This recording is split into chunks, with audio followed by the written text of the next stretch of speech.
Good afternoon, sports fans. Welcome to the Hit the Pick Founders Show, brought to you by hitthepick.com. It'd been weird if I just said Tide or something like that, but no, it's good to be here. It is Wednesday afternoon, evening, / wherever you are. Welcome to the show. I'm your host, Scott the Steamroller Steen, and I'm joined by not a bad group. We have two of the other four co-founders of Hit the Pick here today. David should be dropping in at any point. Tom is on a well-earned vacation. I don't know where I think he's like 60 miles from his house. So isn't he in Atlantic City? Yeah. Atlantic City is not very far from Philly, right? Right. That's what I'm saying. So yeah, he got out there. He's in AC right now, gambling with the pros is what he's doing. But man, we got some pros here today, and let's introduce them before we get to the show. On my left, your right on your radio dial, it is the one, the only. You're for 2 weeks in a row breaking his own record. It's Loud Esmond. What up, Loud? How you doing? Living the dream. I've got football to handicap, so time to be back on the show.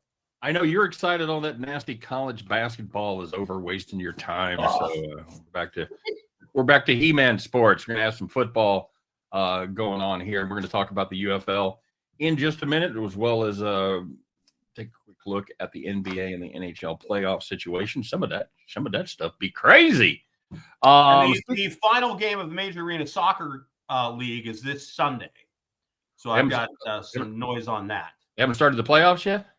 No, the playoffs started last weekend. This is now the championship game is on Sunday. Oh, they've already ripped through them. Yep. Who's in it? Chihuahua Savage. Otherwise known as the Chihuahua Savage, versus the San Diego Sockers. Oh, so the Sockers get a home game, huh? Yep. Very nice. And on the bottom of your screen, we're going to talk to Sin City's newest resident, coming to you direct from his spacious walk-in closet. It is the one, the only Sniper Wes. What up, Snipe? What is going on, fellas? It's good to be here. Doesn't your front room have like a view of the strip? No, I'm actually I am looking south. I'm in between South Point and the M, if you know where that is. So it's on the south end of the strip, but the main part of the living room faces south. So no, I can see the M Casino, which is actually, it used to be a nice casino. It's not as nice as it used to be. But they do a lot of really cool shows there. So they have a William Hill there. Of course, South Point's about a mile away from me, and they'll take any amount of money you want to put down. It's probably one of the best books in the world, run by Jimmy Vaccaro, who I know. Very, very good sportsbook director. But yeah, no, I'm making my way around town. I went to last week. I went to the CBC tournament in the MGM Grand with one of my buddies, and watched the Nova. I watched Villanova play. I think Cincinnati played UCF. That's when Cincinnati got upset by UCF. That was a lot of fun. And just trying to stay out of trouble if I can. I went and saw a rap show. I went and saw Harry Mack, who is a very, very talented rapper, a white rapper too. But he played at the House of Blues in the Mandalay Bay, but it's pretty gnarly because he takes random topics from the audience and he freestyles. So every concert you attend is completely different, and the guy can freestyle like crazy. I mean, he actually, in my opinion, makes Eminem look. Well, Eminem's really good, but Harry Mack is on that level, I would say. So that was kind of cool. Going to check that out. David, you heard of Harry Mack? As you were mentioning I just Googled him, and I have seen him before and heard him. I didn't recognize him by name, but when I see his face, I've seen him. He does a lot of street stuff, like in Venice, and he'll just stop people on the street and hey, give me a topic, and he'll rap about it for 5 minutes, and he'll get big crowds. And it's kind of cool though, because he does a lot of motivational stuff. Like rap gets a bad rap sometimes, right? No pun intended. Like they talk about guns and they talk about negative stuff and blah blah blah blah blah. But he actually talks about like being a better man, being a better husband, being a better father. Don't let people like kick your dreams, stuff like that. When I left, I felt like I left a Tony Robbins motivational seminar or something. But it was cool. It was a cool show. And on the way home, I got my first In-N-Out burger I've had since I've been gone from Cali. So it made me feel like I was back at home. Overrated. All right. Speaking of Harry Max, that's he slid into the show like those guys slide into your DMs, It is the one, the only, the home of the national champion runner-up. It's David Delano. What's up, buddy? What's going on? I know you're talking about rap having a bad rap, but did not listen to that perfect. You guys ever heard the perfect country and western song before? Where at the end he's like, "This can't be the perfect country song," because I think he said you don't say anything about trains. I think you didn't say anything about guns, or So I think that hip hop and country music are a lot more similar than people realize. It's coming full circle. It's like it's like coming all the way back around. So that's who the hell is that? I was drunk the day my mom got out of prison. It's David Allen. David Allen Coe. Yes, that's right. A real asshole, by the way. My wife had to deal with him when he played the casino, and he is a top-notch, low-level human being. So, but it's a great song. It really is. So, what'd you have on that game, buddy? Did you ride the Cougars? So I thought. Long story short, I thought that as great as Houston was, for the reasons they ended up losing, I had some concerns as far as just not getting separations with leads and having that go-to player that could create their own shot when when it would come down to matter. So I picked Florida before the tournament, and I don't like making emotional plays, but I know that we had put a play out, and I said, I'm not going against Houston, so I made an emotional play, and I went with Houston. But when it comes down to games like this, it kind of went similar to how I thought it would go. I thought, the game would be up for grabs in the last minute, and one team would make a play and one wouldn't. And it just ended up being, I was hoping it would be Houston. I thought it would be Houston. It ended up being Florida. So, yeah. So I was on the Cougars. I actually went out to watch that game, and I thought it was going to, as far as that bar, man, after that last play, it emptied out like quick. It was just all the energy just completely just sucked out. I did a stand-up show one time in a bar where before the show they watched the KU first round game, and it was the year they lost to Bradley. So it was like, turn off the TVs. Sorry, KU. Now here's some comedians. So yeah, that was a terrific crowd. I was on Houston plus 1.5, and I had the over. I could have really used that last basket there. Me too. Exactly the same. I had Houston plus 1.5 in the over as well. That bar emptied out faster than Lou Desmond leaving a low-rent liquor store in Vegas. Oh, man. That was I can speak from experience. Brutal night. And, yeah, you got to hang out with him in some low-rent liquor stores. So good for you guys. That was funny. Hey, before we get into the show, don't forget to stop by hitthepick.com. Pick up all the great deals we've got coming for the NBA, NHL playoffs, MLB. I know you guys are starting to camp some baseball now. So make sure you stop by hitthepick.com. Check out every deal and pick out which one may be right for you. Of course, follow us on all the social medias, especially our Discord channel. It is a lively place. If you like hanging out with DGens 24 hours a day, you have found your home. So make sure you stop by the Hit the Pick Discord channel. So, Wes, what'd you have on that game? What'd you have on that college basketball game? I was on the under, which did win. So yes, we know. I was praying that it wasn't going to go to overtime because it was a 2-point game. And then I was praying just, hit the three, just go for three. Then the game's over. Either they miss it, they make it, and the game's over. And, right. They couldn't get the shot off. So I got kind of a little bit lucky. I handicapped it well because the under was the right play. But, sometimes overtime just gets you. They don't call it undertime, baby. They don't call it undertime. So, there's an old saying I've heard. It's life is too short to play the under. But sometimes you got to play it.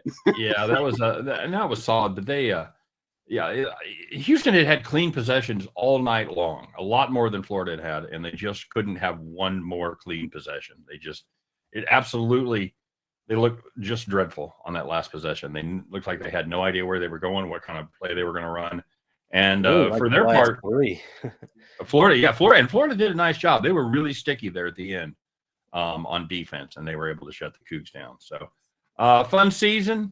Had some good wins. Had tough loss there at the end. But as I did a video, and my free play was the Houston plus 1.5, and I said, when it gets to this point in the season, you can throw out the stats. It's really just about what you've seen from this team and how you feel it's going to go. And it could certainly come down to one play, one possession at the end of the game that could go either way. And that's what makes it a very difficult cap. I thought these two teams were a great contrast in styles. I thought it was going to be a great game, and it was. So, and that's exactly what happened. It came down to one play, didn't go our way. So we'll put a bow on that. Hope you guys had a good college basketball season, and we'll be back with more of that action after 3,500 players change teams sometime late October, early November. So moving on, let's talk about some crazy playoff stuff going. And I know one of the craziest playoff things right now is going on in the West, in the NBA. Have you guys taken a look at that lately? Have you seen those teams bunched up there? It's a traffic jam. It's the 405 on the way to LAX on a Friday. Boy, that is no lie. There is just 2 games that separate the 3rd place Lakers from the 8th place Timberwolves. So you could have some craziness going on with that. You had Dallas and Sacramento. They're in the 9-10 hole. There's going to be some fighting back and forth, see who gets that initial home game. They each have 3 games left. We'll see what happens there. Sacramento is a game up. But as far as the play-in tournament, the actual making the top 6, that's wide open. That is any of these teams. We have 6 teams involved. Any of the 4 of them could have the last 4 spots in the playoffs, and any of the 2 could have the first 2 play-in spots. So let me ask, Loud, what are you looking at here in the NBA? Who do you think has the upper hand? Who do I think has the upper hand in the NBA? And you're asking me? Do you not cap the NBA either? No. Pass. God. All right. Well, we'll be back to Loud when we talk about the MASL. Stay tuned. And for that. UFL, yes. Football, spring football. I'm all over it. In the meantime, and the NHL. I think we could drop him in here about 5:30 most days. Anyway, Wes, who's got the advantage here? Anybody? Well, I mean, it's interesting. Obviously, you have the plan, right? Right. So, whoever is going to fall to 7 and 8 are going to play the Kings and the Mavericks. But really, the only motivation I would think for all these teams is whoever's going to get the 3 and the 4 seed. I think David would agree with me because those are the teams that are going to get home court eventually, right? So, I mean, you could even see a little bit of tanking, say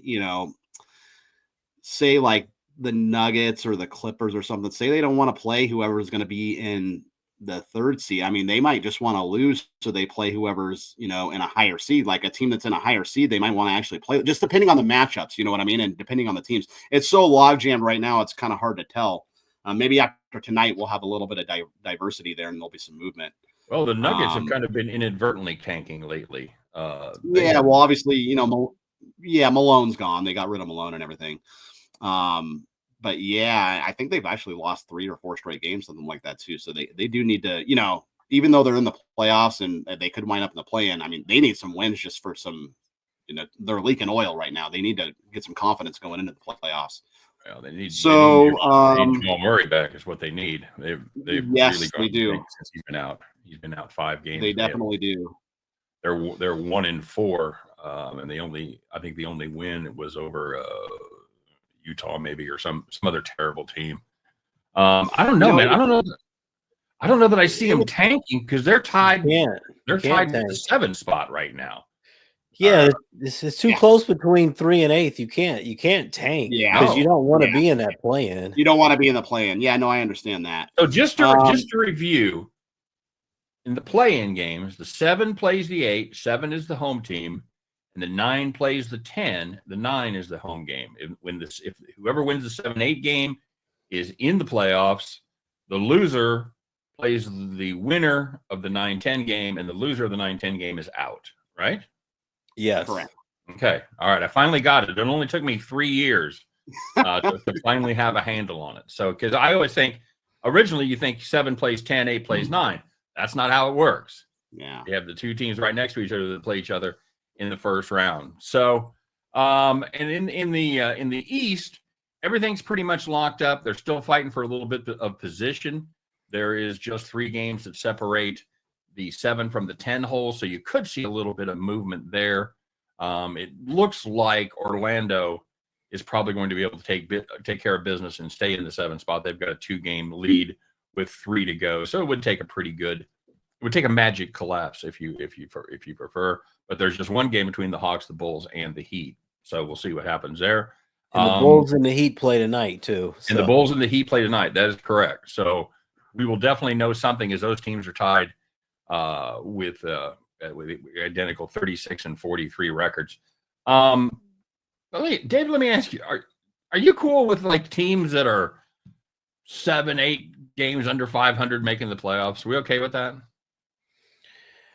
Well, I mean, if you really look at it, the only way that really is going to happen, that really may not happen. I mean, because they're in the play-in, but if you look at, their odds of actually making it, you might have 1 team in the East in that situation, but that's really about it. I'm not really so worried about the bottom. I like the situation because I think it gives, the drama that we have as far as, do you want to be 4th or do you want to be, even when it looks at the matchups, right? Like you could say, maybe I don't want to play Golden State, but I don't want to lose because it's so tight. I could drop from 4th to 7th. And I think because those teams are trying to avoid those 7 and 8 spots so much, puts pressure on those teams 6, 5, and 4. So, I mean, I like it. At the end of the day, it's all going to play itself out. Just like in college basketball. I mean, the odds of a team being 9th or 10th and then actually getting in the playoffs and then winning a series.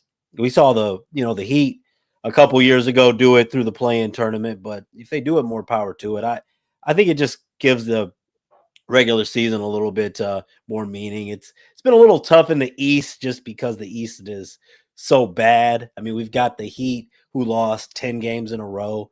And they've been playing better now. But prior to the stretch they're on, they had lost 10 games in a row and never were in danger of missing the play-in. So that's kind of one of those things that should a team that loses 10 games in a row into the season. And you're probably talking about Miami and Chicago, really, when you ask that question. Should they still have a chance? Yeah, that's exactly right. And yeah, those bottom 5 teams in the East are dreadful. Raptors, Nets, Sixers, Hornets, and Wizards. That is not a good group there at all. They all need the first pick in the draft for sure. What's the one team you don't want to play? I mean, to me, if you're looking at the West, I'd much rather be in the 7 hole playing the Rockets than the 8 hole playing the Thunder. Am I right on that, Wes? Yeah, absolutely, for sure. I'm not sure at this point I would rather play the Rockets than the Lakers. Yeah, you don't know what you're going to get with the Lakers. I mean, it was so funny watching the Lakers play. I mean, they shoot 52% from 3-point range on Sunday versus the Thunder. Yeah, it was and brutal. then, I mean, let me tell you what, if any NBA team shows up and shoots 52% from 3-point range, it's going to be hard to beat them. I don't care if it's the Charlotte Hornets. I think they would agree with me there. But, it was funny regarding the rematch last night with the Thunder and the Lakers. So the line was 8.5 because I had it as a premium play. I had the Thunder minus 8.5. Then they announced that LeBron and Luka are out. That thing shot up to minus 15. I saw that. Yeah, when I was capping if it happened. Yes, absolutely. And then they announced that they were going to play, so we went back down to 8.5. So I mean, it's just crazy these 7-point line moves because of injury news in the NBA. Adam Silver's got to do something about that. These DraftKings, FanDuel, they're advertised all over jerseys, all over the floor. Right. Everywhere. And then, they have such disparity in the lines. That can't happen. It's just Adam Silver's got to do something about that because it's just not good for the game. It's not good. They got to be a little bit more transparent. Yeah. Today was one of the toughest NBA days of the year to cap because almost everybody was on a back-to-back and you have no idea what's going on with injuries because every injury report you saw last night is still talking about the Tuesday game. So you have no idea who's going to play and who's out. It makes for you're throwing too much of a dart under those circumstances. You're right. And every year we say this, you got to do something about the injury situation in the NBA, and every year they don't. So I totally agree with your sentiment. I wish this was the year it's going to happen, or next year, whatever. I don't know, man. I understand it's hard to get in a meeting and go, won't somebody please think of the poor sports bettors? But yet there it is, because and you hit the nail on the head, Wes. Those companies have invested so much money and in advertising and promotions with these teams. You can't just keep slapping them in the face and going, well, screw it, work it out. You've got to have a little something on their end as well. That's at least my thoughts about it. Yeah, you have to do a lot of assuming. Like tonight, I could talk. I'm on the Magic -3.5, and I can say that because now it's up to 7.5. So last night I thought, like you mentioned those back-to-backs. It's like, well, Orlando's on a back-to-back, but so is Boston. Right. Boston's been playing well because they had an outside chance of catching Cleveland, and they were trying. But now that Cleveland won yesterday, it's like Boston is locked in the number 2 seed no matter what. So I saw that 3.5, and I'm thinking there's no way the Celtics are going to – and this game hasn't happened yet, so we'll see what happens. But I was like, there's no way Boston is going to take this game serious. And I saw that 3.5, and I thought that line would move the other way, so I wanted to get it at that number, and it did. So far, everything's played out the way I expected. But now we just have to see how it plays out on the court. But I think that with a lot of these NBA games, you have to kind of look at the situations like that. What are these teams playing for? And see how it'll work out. But it still doesn't – it's still just – I think it's a different way to handicap, but it's still not easy. And I bring that up over the weekend. The Warriors have owned the Rockets, and they were playing head-to-head. Warriors were about a 5.5-point favorite. And there was that kept going up because the Rockets really had nothing to play for, and the Warriors have something to play for. And the Rockets still went out there and played hard and won by 10 points. So it's a lot of assuming, but sometimes these teams, you think that they're going to lay down. They don't. Motivation doesn't always matter. So it's still a little bit of a mind game, but it's a different type of handicap. You have to throw out the stats and just look at the situation and do a little bit of educated guessing. But, Well, and that worked really well. Unless you're talking about Oklahoma City. And this is a team that's had the one spot locked up for, it seems like about 6 months. I think, what are they, 13, 14 ahead there in the West.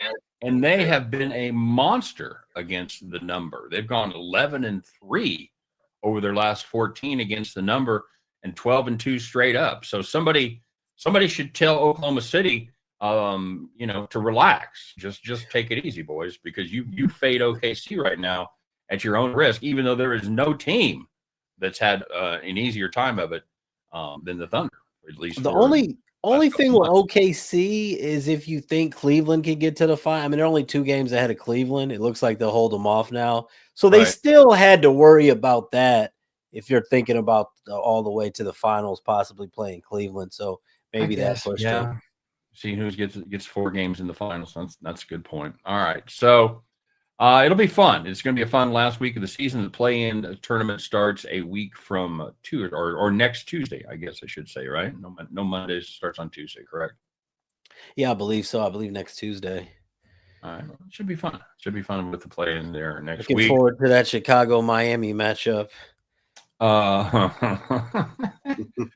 Okay, so let's switch gears here a little bit, and let's talk something. Let's talk about a sport that I know just about as much about as Loud knows about the NBA, and that is the National Hockey League. And I know it's the playoff situation isn't quite as crazy over there in the NHL as it is in the NBA, but they've still got some intrigue going on. Wes, what's going on over there with the NHL, buddy? Well, it is. There's a lot going on, actually. So it actually looks like the East is pretty much set because I think there's only about 3 or 4 more games. Montreal is 8 points ahead of the New York Rangers. For those of you out there that are listening and don't know, so the way the hockey does the playoffs, they go by points. It does not matter how many games you won. It goes by how many points you've accumulated. I believe. So I think how it works, David, you can correct me if I'm wrong, but I think if you win a game, you get 2 points. Yeah. If you win a game in overtime, you get 1 point. I think you still get 2 for the win, But if you lose in overtime, you still get a point. You get one, in overtime. and then if you lose, you get not. Wes, I've got the playoff picture right in front of me as it stands today, with the breakdown of who's playing who. And if the playoffs started today, you would have the Toronto Maple Leafs against the Ottawa Senators. You'd have the Battle of Florida again with the Tampa Bay Lightning against the Florida Panthers, Washington Capitals against the Canadiens, the Carolina Hurricanes against the Devils of New Jersey.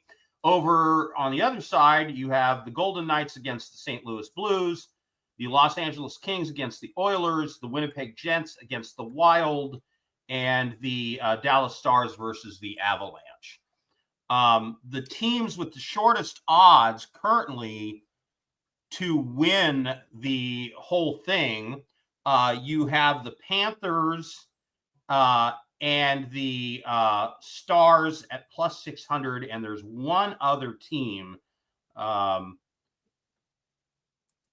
Winnipeg or now it's that surprised. Dallas, Florida are plus 600, followed by Colorado and Edmonton at plus 900.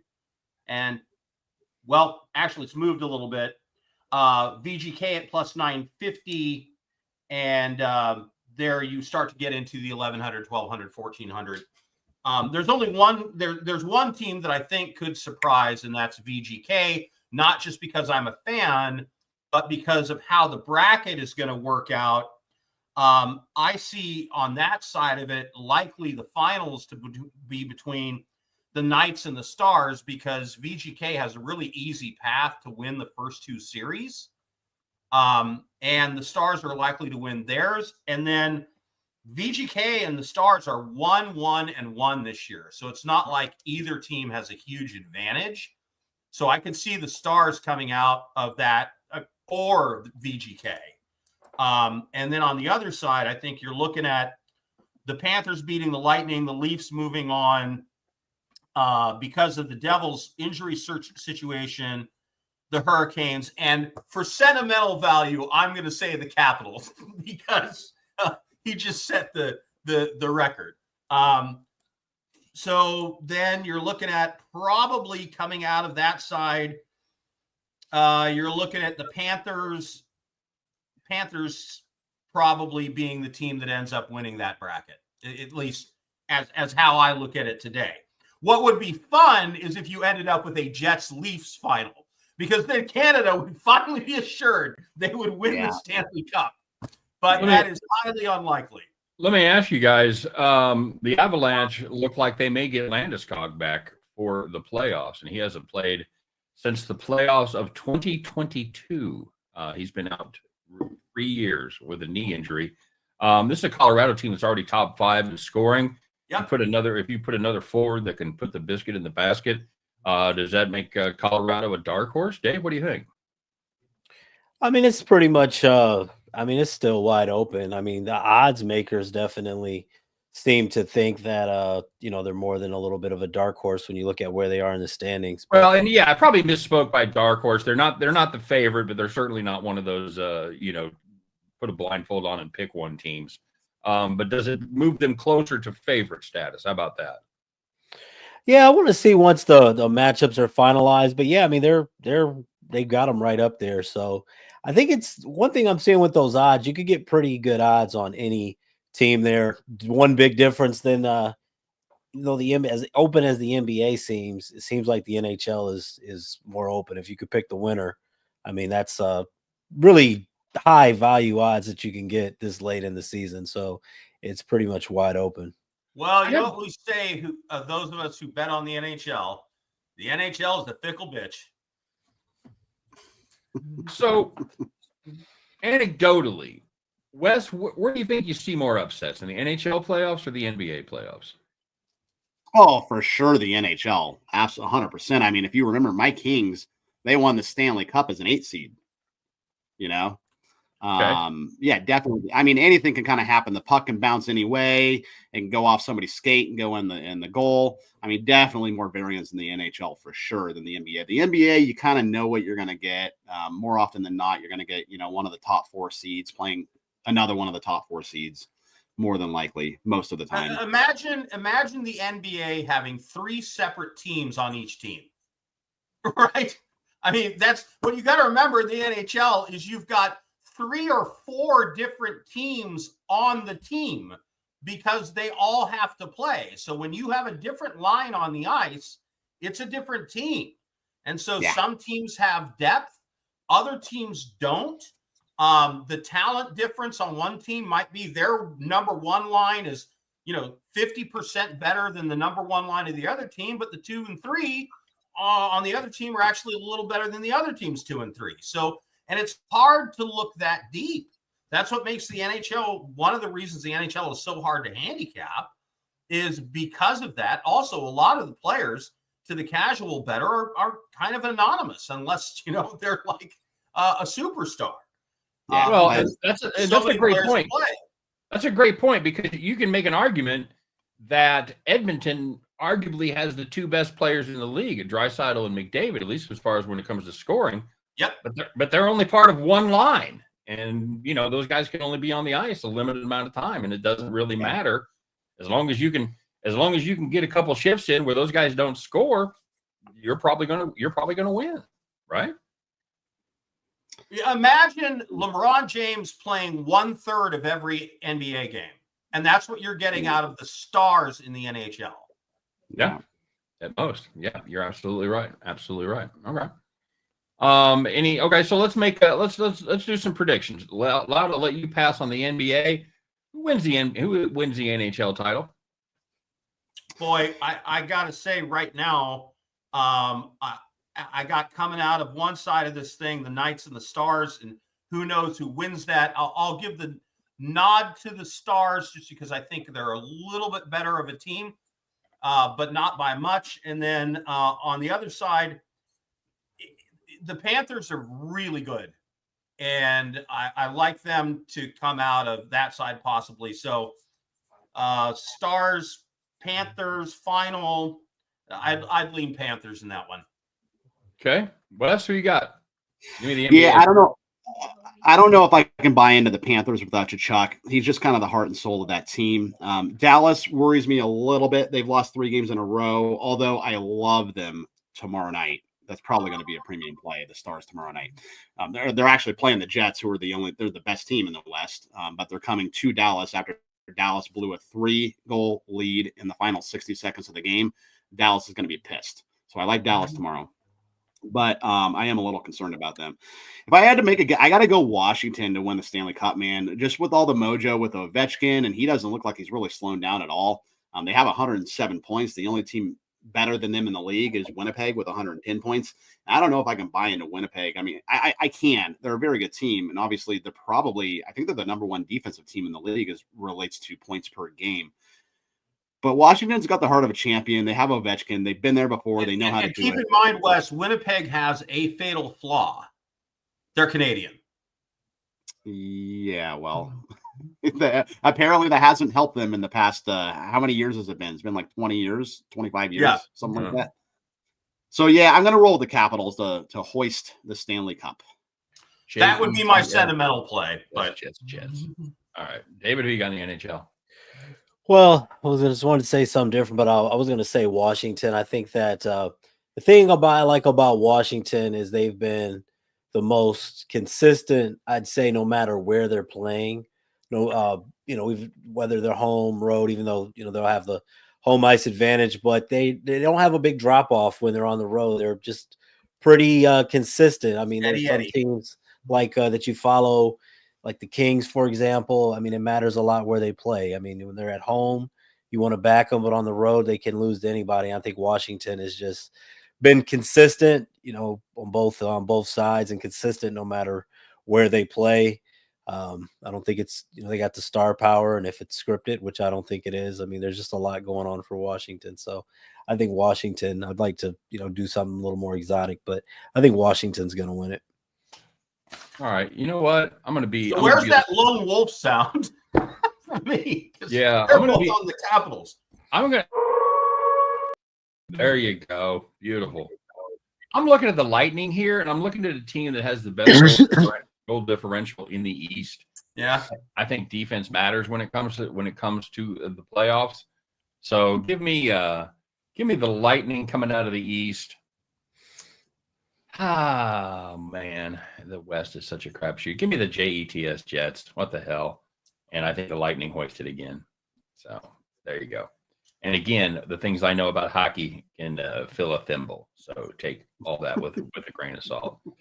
West NBA, what do you got?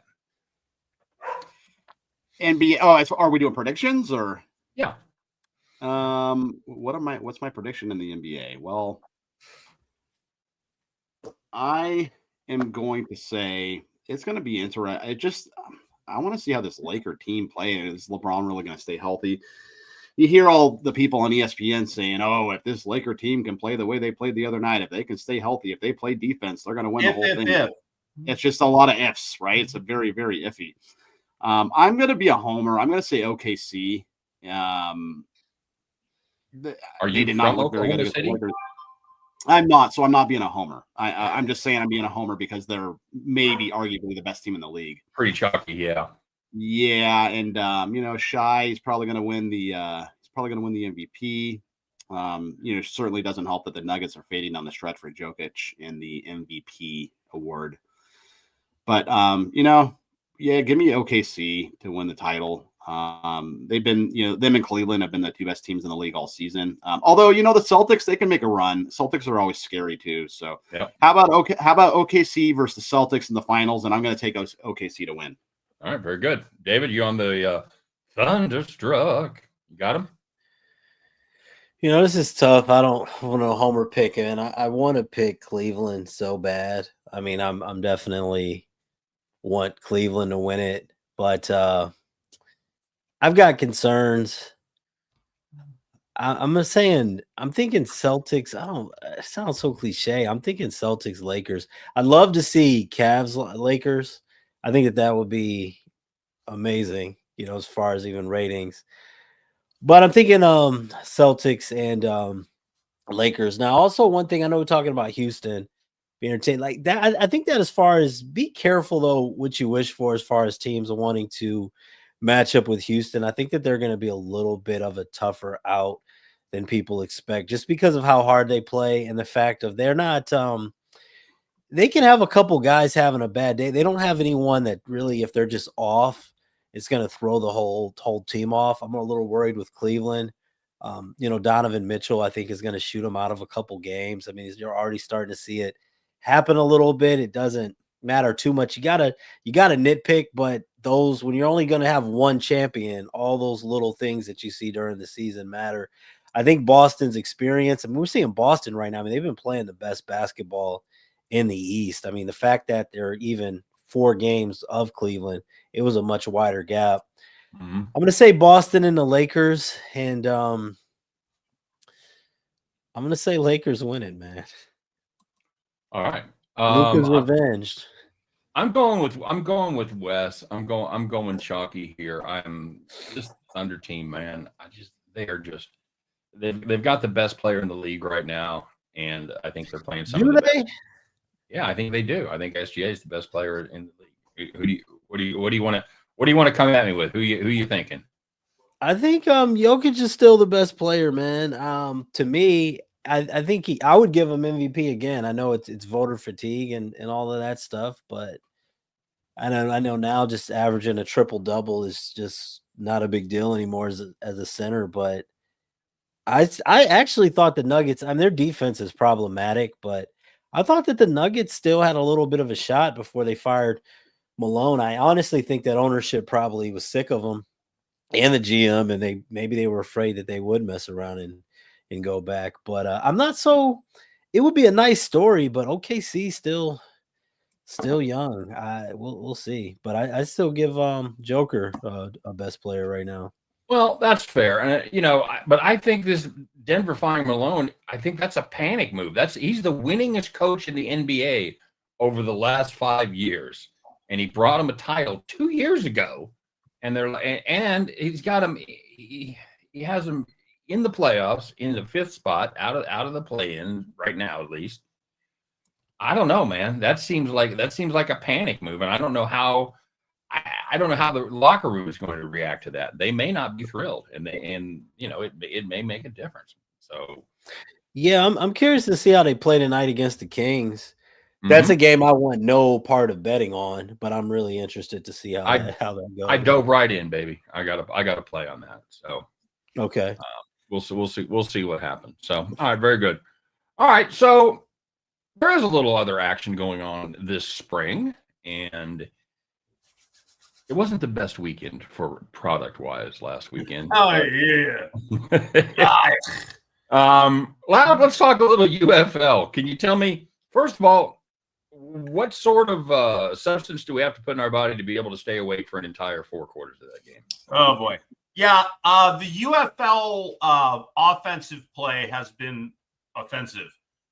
It's been really, really bad. Unders are 7 out of 8 on the season. They were 4 out of 4 last week. And it's not because of great defense. It's because the offense is atrocious. And particularly quarterback play has been awful. Just misreads, missed passes, bad clock management, procedure penalties. It's just taken huge sacks. It's been bad. Now, there's one team that has had their offensive S together. That's a team that surprised me, that I was like, oh, it's going to be weird to see if their offense can hold together. And that was the Battlehawks of St. Louis, because their offensive coordinator is now the offensive coordinator of the Detroit Lions. And QB A.J. McCarron did not return. He had been their star quarterback for the past couple of seasons, a guy with some real NFL experience. So I did, however, take a look at a trend that I thought was important, because let's keep in mind the UFL has no preseason games, and their camp is very short because they try to keep expenses down. Right. So these teams have been playing together for about 5 minutes, and offense is much more complicated than defense. So I looked back historically at last year, and sure enough, the first 2 weeks of last year were ruled by the unders, and then the offenses exploded in week 3. Every single game went over in week 3. Week 4, you saw a little bit of regression, and then from week 5 on, 35-32, 28-35. Most of the games were over 7, 38, 39 points combined easily. So will that be the case again? Maybe. The only thing that holds me back from being pretty sure about that is just how bad the quarterbacks have looked. So looking at the first game this week, you've got the Renegades and Stallions Friday night. And this is what else makes this tough this weekend. You have such a limited amount of teams. You've got 8. So what happens on a lot of these weekends is, unfortunately, you get a weekend like this where you have bad teams playing bad teams and good teams playing good teams, because there's like 3 pretty solid teams, 1 that's okay, and 4 that suck. So you got the Renegades and Stallions, who are both pretty good, playing on Friday night. Renegades have only allowed 18 points in 2 games. The Stallions just 27, but then you look at who they played and you go, yeah, those teams suck. So maybe that's not great defense. Maybe that's those other teams sucking on offense. Total in this game is set at 39.5, which is a half point more than the average scores these 2 teams have put up on the season so far. Again, do we get a trend toward the offense? I don't know. As far as picking in this game, I would lean to over the 39.5. And I would frankly take either team that's catching points in this game. And in this case, it just so happens that the Renegades are catching the 3 points. So the play in the Friday night game is Renegades +3, over 39.5. Then on the first game on Saturday, you have the 2 worst teams in the UFL playing each other. The total for this game is set at 35.5 and dropping. The Roughnecks are catching 3 points, but as David knows, the Roughnecks suck. Right, David? They've I scored a actually total saw of the Roughnecks 15 and points. Showboats play last year in Oh person. God! Oh my gosh. The Roughnecks have scored 15 points in 2 games. Congratulations. Yes. Yeah. Just letting you know. I really hate betting on bad teams games because who the hell knows what's going to happen. But in that game, if I was going to lean anywhere, I would lean to the under 35.5 because they're just so pathetic on offense. But the problem with that play is 1 pick six, 1 fumble Ruski for a touchdown. Suddenly you've taken a bad beat late in a game. The Brahmas and the Panthers play on the early game Sunday. The Panthers have been Jekyll and Hyde. They look great week 1. They look bad week 2. The Brahmas are worse, who are 0-2. They've mustered 9 points per game, the Brahmas. But, you look at the actual offensive stats between both teams, and there's really not a lot of difference between the two of them. The Brahmas are a sieve on defense. They've allowed a league worst 51 points in 2 games to the Panthers, much more respectable 33 points over 2 games. So averaging maybe Michigan 16 to 17 points per game. The Brahmas allowing 25 to 26. But they've also played 2 of the best offenses in the league.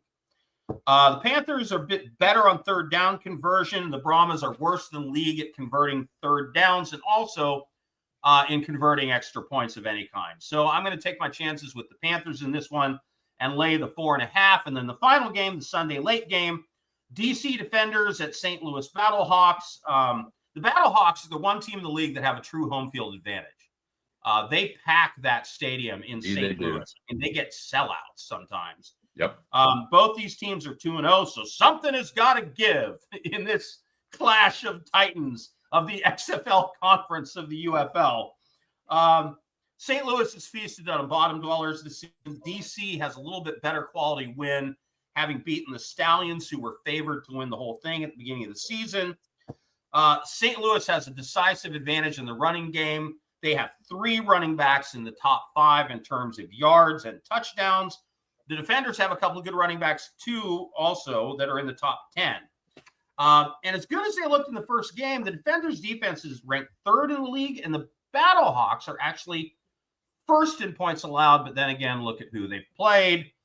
So this one comes down to the eye test for me. So the Battlehawks have been great on both sides of the ball. They've looked completely polished and ready to play. DC at times, especially on offense, has looked a bit ragged. And maybe that blitz-happy scheme kind of worked for one game when the Stallions weren't ready for it, but they certainly did not look that great on defense last week. So this is my favorite bet of the weekend, with the Battlehawks to cover 5.5 at home against the DC Defenders. And then Major Arena Soccer League, final game this Sunday. It's the Chihuahua Savage taking on the San Diego Sockers. Damn, I wish I could bet on the MASL, because you can only bet in 4 states: Maine, Maryland, Colorado, and Arizona. At one point this season, 3 games in, the San Diego Sockers were plus 650 to win the whole thing. And I went out there and I said, there's going to be a very good chance the Sockers are going to find themselves in the final game. And sure enough, they are favored by 1.5 to win the championship over the Chihuahua Savage. The total is set at 11.5 goals, and per team 5.5 each. The problem for the Chihuahua Savage is they cannot play all their best players in this game because they can't get visas to play in the United States.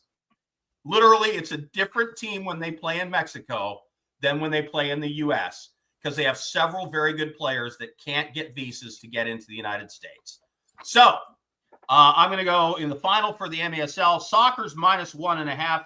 Total goals in the game over 11.5. Team total goal for the Sockers over 5.5. And that's your UFL and MASL betting updates. All right, very good. Yeah, that would again, they're right by the border. Surely one van, we can get these guys in for one game and then shoot them right back out. Can we do that? Well, the problem is if the league gets caught doing that, there would be a major problem for them. Just put the jerseys on the guys. Put them on the jerseys of the guys that have visas that aren't very good. Nobody knows the difference. There's nobody's ice isn't going to be there. Come on, let's go. Let's see the best games. Yeah, that is very weird, and I don't know why they're the only sport that has visa problems. Although you see it because they don't make enough, because the league does not make enough revenue to qualify. So there is a financial bar that is set by the U.S. Congress that says if you are a professional sports league and you generate X amount of revenue, you get this exemption. And if you don't, you don't. Well, and I don't know, because sometimes you'll see the guys that get caught up coming to spring training. They'll be in Venezuela, they'll be in the Dominican Republic or something, and they'll have visa problems, and magically they get fixed. So I don't know. I think they need a better lobby. If that's the case, then the MASL needs a better lobby. You know people there loud. Can't you be the lobbyist for the MASL? When I'm in DC the first week of May, it's on my list of things to do. Okay. All right. Get down there, and I don't even know what committee that is that would decide that, but get down there, the chairman of that committee, and start making some noise. But light some fires, would you? Will do. All right. Good enough. Let's finish up here real quick. Lou, anything in the baseball season that has surprised you so far? Not really. I mean, the teams that have huge payrolls and have, assembled all the stars, Dodgers, Yankees, usual suspects. I think, honestly, baseball's in trouble. You look at a team like, the whatever A's, they're playing in some dinky ballpark in Sacramento the old Sacramento River Cats ballpark is what they're playing in. Yeah. Still is. I think this is a problem where it's getting worse, where you have, and what is with, I don't understand this deferred contract thing where you get to pay people later and it doesn't count against your salary cap. That's very strange to me. I don't like that at all. And now other teams are starting to do it besides the Dodgers. So you got structural problems in baseball. And, the other thing is baseball is making it impossible to watch. Because I don't have the right cable system here. I mostly watch through streaming. I can't get the Seattle Mariners games. That's my local team, and I can never watch them. I think baseball is doing a terrible job of marketing its product. You look at what the NHL has done with their deal with ESPN, and you can watch any out-of-market game that you want. And when the Kraken are on the road, I can watch them, although I'm not a Kraken fan. I'm a Golden Knights fan. But I think baseball's got a long-term structural problem. Okay. I mean, that's been a complaint for a long time, that they're really the only league that doesn't. They negotiate a little bit of a deal for the league itself, but then they pretty much cut everybody else loose. And you look at the NBA, you look at the NFL, especially, they act as an entity of the league and not just an individual team. So you're right.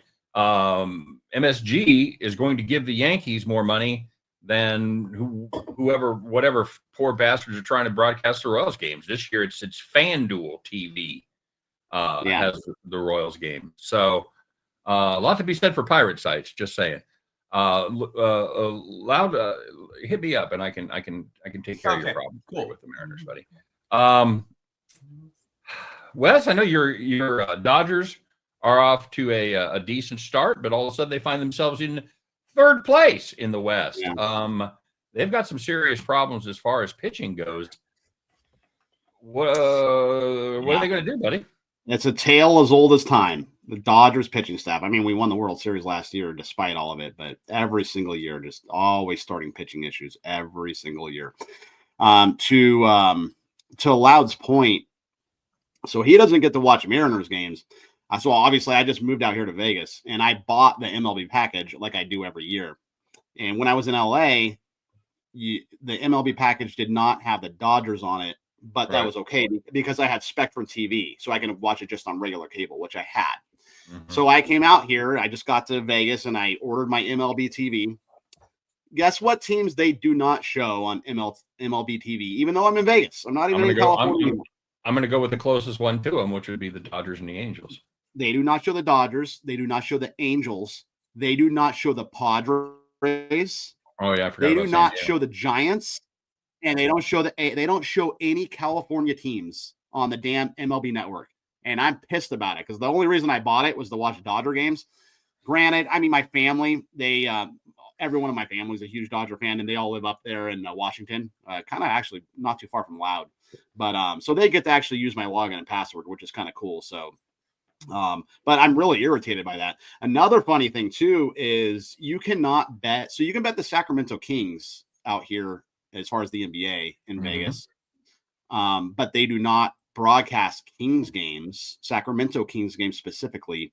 And if you go to the Palms in Las Vegas, the Palms Casino, pretty big casino and big sports book, you cannot bet the Sacramento Kings at the Palms Casino. Does anybody know why? Because it was owned by the people that owned the Palms. Yeah, the Maloofs who own the Palms own the Sacramento Kings. So I guess there's a conflict of interest there where you cannot bet on the Sacramento Kings at the Palms. And I don't know why they can't show Kings games. That's just completely ridiculous. Because whenever they're on national TV, if they're on ESPN, I could turn ESPN on and watch it. But they're not on the NBA package. They're not on because we have a PlayStation here. We have the NBA TV too, and they won't show. They black them out. It's just ridiculous. So I'm lamenting. As far as baseball, the Braves surprised me. Definitely. I'm definitely surprised about the Braves and their start. Right. And, the Yankees, usual suspects, Dodgers, they started well. I think we won today, but we were about to get swept by the Nats, I think, if we would have lost today. Yeah, I saw it was You tied. won 6-5. I normally don't weigh minus 162, but I did, and they held on. Yeah, no doubt, buddy. Every single year, though, we have pitching pressure. Our pitchers just cannot stay healthy. I don't know what it is. Luckily, we were able to overcome it last year. But did Kershaw retire? No, he did not retire. Hurt. He's just hurt right now. He's just okay. But I will guarantee you two things: the White Sox and the Rockies will be the two worst teams in baseball. Well, that's a pretty bold statement considering I think they're both 2-8, right? Yeah, they're both 2-8. So you think they'll be worse than the Athletics? And I think the Braves will they'll turn it around. The Braves will probably be somewhere around 500 come the end of the year. Losing Profar was a big blow to them. Well, and they lost a fair amount of pitching too. They got rid of or they lost Fried, right? Yeah, Fried went to the Yankees. I was thinking they lost another star. I mean, even all this knocking with the Braves. I mean, they have played the Padres, the Dodgers. Now they're playing the Phillies. I mean, they definitely have some issues, but I mean, they probably started off with three of their first four series. What against the best teams in the National League, probably too. And I know you don't have to get swept, but we played some tough competition as well. I don't know. I know. Like, I think the perception is that the Yankees are doing so great, but I mean, they tore the cover off the ball that first series. I mean, they just dropped 2 out of 3 to the Tigers. Tigers had a chance in that last game. I mean, we'll see. I know the Yankees will make some moves at the deadline later, but this Yankees pitching staff is a problem. I mean, the Yankees are. I mean, they're 7-5. It's still a long way to go, but Yankees are far from a lock to win the American League. I think they had that game to score 20 runs. I mean, they hit all those home runs the first 5 games, and national TV's talking about the torpedo bats. Everybody's thinking the Yankees are just destroying everybody. The Yankees are. I mean, they're doing all right, but this team has some problems, man. Well, yeah, they've scored the second most amount of runs in the majors, but they're only 7-5, and you hit the nail on the head. They've got problems with the pitching staff there. It's a long season. Boy, it is. Quick question. Little quiz for you guys. Who has scored the most runs in Major League Baseball this year? Anybody know? Well, are we counting per game, or are we talking total? Because the Cubs and Dodgers have played more games than everybody else has, so it might be the Cubs if we're looking at it from that angle. Yeah, it is the Cubs, and they've played 3 more games than the Yankees, and they've outscored them by 14 runs. So I gotta think the per game is going to be pretty close there. Yankees might have them a little bit, but Yeah, and the Cubs. I don't think the Cubs scored a ton of runs in that series either, did they? The Cubs have been those first two games. Yeah. They scored some. I got to go back and I feel like they scored some runs in one of those games. I thought one was like 4-2, 3-2, and I'm not sure what the second one was, but so there's okay. So the Cubs are one up on the Brewers right now. Can they hold on? Wes, Cubbies? Yeah, I think so. They made a lot of additions in the offseason, and their staff. I think their pitching staff's a little bit underrated, to be honest with you. Yeah, they are hitting the ball well. You know who's actually in that division and hitting the ball well also, though, is the Cardinals. The Cardinals are hitting the cover off the ball right now. Hitting 278 as a team right now. So your top offenses in baseball right now, as it relates to OPS, are the Yankees, D-backs, Tigers, your Tigers. In fact, I did take the Tigers plus 275 to win the AL Central, by the way. The Cards right and Tigers look pretty good, man. Yeah. I mean, even they got swept against but they were pretty competitive in a series. I mean, two of those games, one went to extra innings. I thought they competed pretty well. Shout out to Yankees yesterday. Yeah, well, you got Scooble, and they brought over Flaherty from my Dodgers. Flaherty's a pretty good pitcher. Right. Also, too, I read some articles. I read some articles on the team, and a lot of the guys in that starting lineup, they kind of got together and they all worked on their diets in the offseason. They all worked on their swings. Like they took the offseason seriously, according to some articles I read, which is why I made that bet. Okay. Flaherty was interesting because you said he got him from your Dodgers, but actually Flaherty was with the Tigers, sent him to the Dodgers, and then he went back to the Tigers. Yeah. Yep, wasn't he? Was he with the Orioles before that? He was with the Cardinals, I believe, but Detroit signed him at the beginning of last year, and then they traded him to the Dodgers at the deadline, and then he had a 1-year deal and ended up coming back to Detroit. Came back, yeah. He was a Cardinals farm guy. He came up through the Cardinals organization. The AL Central looks to be kind of wide open. It's kind of like we thought it was going to be. Twins haven't done much. The Twins are not playing good ball yet, but the Tigers and the Royals are a half game apart at the top of the division with the Guardians just 2 games back. How many games does the winner of that division need to win? Lou, what do you say? Then we'll get out of here. 90. 90? That was kind of the magic number I was thinking of too. Yeah. Wes, what do you think? Yeah, 90. I was thinking about 90. I think the Tigers can win 90 games. Okay. David, you want to make it a clean sweep for 90? I'll say I think 88 wins it. I don't think the Twins are going to I think the Twins are going to struggle. Obviously the White Sox are terrible, but I think it's going to be tight between the Tigers, Royals, and Guardians. Guardians are going to get there. I think the Tigers and Royals are going to – I think it's going to be a 3-team race. I don't expect too much from the Twins. Yeah, I think that's right. And last year, by the way, it would have taken 87. The Guardians won 92, but the Royals and Tigers both won 86. So 87. They had 3 teams in the playoffs last year. All 3 they did. They absolutely did. And I don't think anybody had that on their bingo card. All right. I don't know if you probably see my food post, Scott, but they have that new barbecue sandwich with the onion ring on it there at is it still Kauffman Stadium? It is. Yeah. You got to get out there and try that. That thing looks and give me a report on that. It's a Z-Man. We have those about once a month. It's from a famous barbecue place here in Kansas City. That is their signature sandwich. What do you guys what do you guys have? You have is it Oklahoma Joe's? Or, it used to be. Now it's Joe's Kansas City. That's the same joint, but they had to they changed the name. Apparently there was another Oklahoma Joe's or some sort of problem with the name. But yeah, that's Joe's Kansas City. And I'll tell you why we go there, because my wife is basically a pescatarian, and they have a mushroom Z-Man with a portobello that is apparently out of this world. I'm not a big mushroom guy, but she's a huge fan. So we go out there, about once a month and have a little Z-Man action. Good sandwich, very very good sandwich. And now it's finally going to be at coffee. Why do they call it a Z-Man?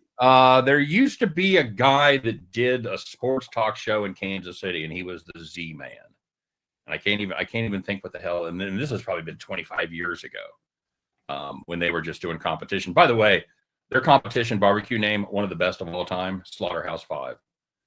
Those are the guys that opened up Oklahoma Joe's. So very fine name for you, especially for you literary fans. So, All right, guys, that's a lot, man. We've run over time. Thanks very much for everybody watching. Hey, there's Rye Cape. I didn't even see that Tom had stopped by. What up, Tommy? Tommy's about his fourth old fashioned deep out there in AC, I'm guessing. So hit me, just hit me, god damn it. Thanks for watching, everybody. I hope everybody has a great week. This is it's not quite as much fun as the last month with college basketball and all that, but this is still a pretty great month as the NHL goes to their playoffs, NBA goes to their playoffs, and the balls start flying out of MLB parks because it's not 35 degrees anymore. So it should be fun. We'll see what happens, but we'll have a really good idea about the playoff picture when we get together next Wednesday. So we'll have a lot to talk about then. As always, Loud, thanks for bringing us information on the MASL and on the UFL. By the way, I say it every week, and it's a little late now, obviously, but next season, get a chance, if you're close, to go see an MASL game, go do it. Go do it. It's a lot of fun. There are probably going to be 2 to 3 more franchises next year. Okay. There you go. There you go. So one thing I want to say, like, if anybody looks back at this, I think this is the second week in a row when Loud was doing his MASL breakdown that I've had like all these baseball games going on that I've had like a bet fall apart. I had the under in the Astros Mariners game, and it was 5-0. And it says he was doing the breakdown. The Mariners hit a grand slam to make it 5-4. So, well, that's not ideal. I don't know if I just don't know if he ever I don't know if I had any like facial expressions or anything during this, but I think last week I had that happen too. So 2 weeks in a row, I think I've had. I've been watching. I thought you were blaming me talking about the MASL for your bets going bad. I don't know if the combination, but if I was like, I don't know, if I'm looking down or almost, I'm trying to. When you were like bet on the games and I'm actual like better, it's like you're looking at it and you just want to. Well, yeah. I got an ugly push. I had an early play too for one of my freebies. I had Baltimore, Arizona over 9. Arizona wins 9-0. Thanks for nothing, Baltimore. Appreciate it. Very, very nicely done there indeed. It was great when the starter throws 6 shutout innings and then the bullpen just gives up 4 runs in the 8th. And I had the Padres run line, and of course they put up 2 runs in Sacramento. So 12 hits, 2 runs. A's 1 hit, 2 runs. Or excuse me, 1 run, 2 hits. Unbelievable. Running good, you're running good. So, all right, guys. Everybody have a great week. Loud, where can we catch you on the social medias? Well, you've got me obviously on Hit the Pick. There's the Hit the Pick radio show as well. And then there is a Loud Esmond Twitter that you can follow as well. But mostly find the stuff at Hit the Pick. And by the way, I'm going to be giving out a free pick for every UFL game all season. So you can follow all those UFL picks over at hitthepick.com. Can't beat that. And Loud and I will be doing the Hit the Pick radio show Friday night, which is simulcast on YouTube. And catch that Friday night at 5 Pacific. 7:30 Eastern, 5:30, 4:30 Pacific? 5 Pacific, 8 Eastern. Okay, there you go. So make sure you check that out as well. Wes, where can we find you once you get out of your closet? I'm on Twitter at the Sniper Pick. Actually, you can catch Loud tonight. He's on Sports Rage tonight with Gabe, 10:45 Eastern, 7:45 Pacific. Yeah, look, Gabe just can't wait to have him on to talk some MASL and UFL. He's his go-to guy there. But yeah, I'm on Twitter at the Sniper Picks and hitthepick.com. All right, very good. And finally, Mr. Get Sports Strong, where can we find you? Yeah, so hitthepick.com for premium picks. Also Instagram along with X for at Get Sports Strong. A lot of different putting stuff out, Hit the Pick videos, and also some written articles as well at a place I won't name. But for people who want the content, I'm putting out a lot of content each and every day. So follow me on X and I'll get you locked in and all that. There you go. Finally, you can find me on X at Steamroller. You can find me over there at Hit the Pick, of course. And we also do videos on Steamroller Picks on YouTube as well. So make sure you check that out. Guys, thanks very much for getting together. Next week, should have a full house. Maybe we would have a guest, too. Tom will be back from vacation, and we'll be back to doing the NASCAR show. If you guys are NASCAR fans, we are taking another Friday off because Tom's out, chasing the rainbow. So we'll take another week off, and then we'll be back the Friday after that to talk a little NASCAR. For myself and for all of these fine gentlemen right here, thanks very much for stopping by. Thanks for spending a little time with us. Don't forget to drop a comment. What do you think? You guys, are we crazy? You guys agree with us? You disagree? Put those plays in the comment section and let us know. And for myself, till next week, you guys have a great one, and we'll be back to do it next Wednesday, same bat time, same bat channel on the Hit the Pick Founders Show. Take care, everybody.